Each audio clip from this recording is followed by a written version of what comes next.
ቴዲ በአዲሱ አልበሙ ላይ ዝምታ ለበግም አልበጃት 12 ሆና አንድ ነብር ፈጃት ወይ የሚገርም ነው እናንተ አንድ ነብር ፈጃት ሲል ይናገራል። ዳስጣል የሚለው ዘፈን ላይ ምን ለማለት ፈልጎ ነው? እቺ እንኳን ትንሽ ለኔ ተከብደኛለች፣ ተጣርግልብኛል።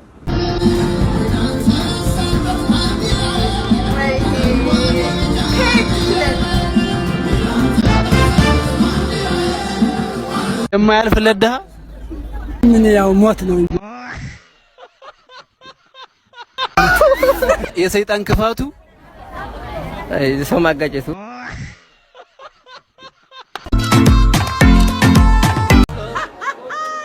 ያማን አቦናና ከኛ ጋር መተፈታ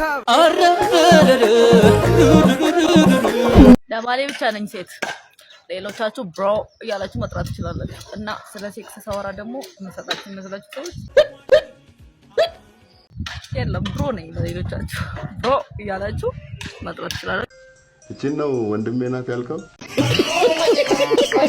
ቴዲ በአዲሱ አልበሙ ላይ ዝምታ ለበግም አልበጃት 12 ሆና አንድ ነብር ፈጃት ሲል ይናገራል። ዳስጣል የሚለው ዘፈን ላይ ምን ለማለት ፈልጎ ነው? በግ 12 ሆና አንድ ነብር ፈጃት። ይህ የዳስጣል ዘፈን እጅግ በጣም ጥልቁና የፍልስፍናው ክፍል ነው።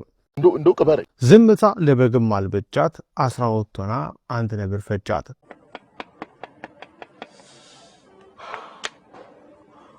ይህ የዘመናችን ዝምተኛ አብላጫ ወይም ደግሞ ሳይለንት ማጆሪቲ የምንለውን ቁልጭ አድርጎ የሚያሳይ የፖለቲካ ትንተና ነው። 12 በጎች በአንድ ላይ ቢተባበሩና ድምፃቸውን ቢያሰሙን ወይም ደግሞ አቋም ቢወስዱ አንዱን ነብር ማባረር ወይንም ቢያንስ እንዳይበላቸው መከላከል ይችሉ ነበር።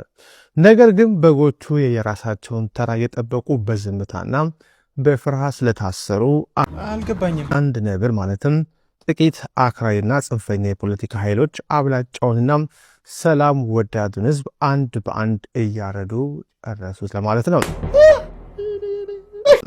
የብሪታንያው ፖለቲከኛ ኤድመንድ በርግ ክፋት እንዲያሸንፍ የሚያስፈልገው ብቸኛ ነገር ጥሩ ሰዎች ዝም ብለው መቀመጣቸው ነው ያለው እዚህ ጋር በትክክል ይገጥማል። በተጨማሪም ቴዲ አባቶቻችን በመርዝ ጋዝ ማለትም የፋሽስት የጣሊያ ኬሚካል መሳሪያ ያለቁለትን ሰንደቅ ዓላማ ዛሬ የራሳችን ልጆች ሲረግጡት ገና አሁን ዳግም ሞቱ በማለት የዘመኑን አፍራሽ ትርክት በጽኑ ይኮንናል። እስኪ ዘፈኑን በስፋት ተንትነነዋል። እንደርሳለን። በደንብ ልኩን እንነጋገራለን። ትናንትና ሪካርድ ሰብሯል ነበር አይደል ያልኳችሁ። ዛሬ ግን የማይሰበር ሪካርድ ማስመዝገቡ ነው እየተነገረ የሚገኘው። በትናንትናው ዕለት 8 ሰዓት ላይ የተለቀቀው የቴዎድሮስ ካሳሁን ወይም ደግሞ የቴዲ አፍሮ ኢትዮሪክ የተሰኘው አልበም እንግዲህ በ24 ሰዓት ውስጥ ብቻ ወደ 30 ሚሊዮን የሚጠጋ እይታ ተሻል ምን ፊትሽ ታዞሪያለሽ በማግኘት የዓለም ሪካርድ መያዙ ነው እየተነገረ የሚገኘው። ይህም እንግዲህ በኢትዮጵያ የሙዚቃ እንዲሁም ደግሞ የዩቲዩብ ታሪክ የማይደፈር ሪካርድ እንደሆነ የሚታወቅ ነገር ነው። ከባድ ነው እኔ ጌታ ከባድ ነው። አሁን ሰዓትም እንግዲህ በኢትዮጵያ ብቻ ሳይሆን በተለያዩ ሀገራትም እንደ አውሮፓ፣ ዩናይትድ አረብ ኤምሬት፣ አሜሪካ፣ ወደ አውስትራሊያ እንዲሁም ደግሞ የተለያዩ የዓለማችን ክፍሎችም ከፍተኛ እይታን በማግኘት እንግዲህ ሪካርድ መያዙ ነው እየተነገረ የሚገኘው። በተለይም ደግሞ እንደ ዩናይትድ አረብ ኤምሬት እና እንደ ዩኬ ያሉ ሀገሮች ላይ እንግዲህ ታምረኛ የሆነ ሪካርድ ማስመዝገቡን እየተነገረ የሚገኘው እጅግ በጣም አስደሳች ነው።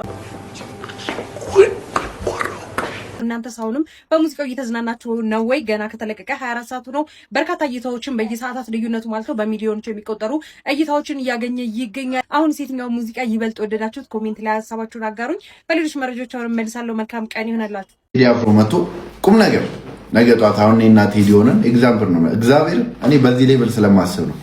ቴዲ አፍሮ መጥቶ ነገ የሚተካኝ ትልቅ ድምጻይ እሱ ነው ቢል እስኪ አንተ ማታማርትብኝ ወይኔ ጆሲ እሱ እኮ ሲጀመር ታውቆኝ ነበር።